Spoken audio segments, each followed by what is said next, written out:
I crimini oramai corrono anche e soprattutto sul web e il Centro Operativo per la Sicurezza Cibernetica della Polizia Postale ha avuto un 2023 particolarmente intenso, di cui ora a Venezia si tirano le fila.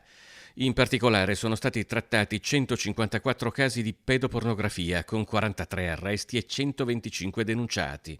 Nell'ambito dell'adescamento di minori poi sono state identificate 11 vittime in una trentina di episodi, in prevalenza sulla fascia 10-13 anni. 102 invece i casi di minacce sul web, con 22 denunce e 13 perquisizioni. La parte numericamente più consistente nell'attività della Polizia Postale è comunque la lotta al cosiddetto computer crime. Nel 2023 gli agenti hanno trattato 1372 episodi di attacchi informatici a privati ed aziende, con 19 denunce e 6 perquisizioni. Dal commercio al raggiro sentimentale sono poi oltre 1000, con 90 indagati, casi di truffa online. Particolare attenzione infine anche verso fenomeni eversivi e terroristici postati in rete, i cui risultati sono stati comunicati agli organi investigativi di livello superiore per le successive attività.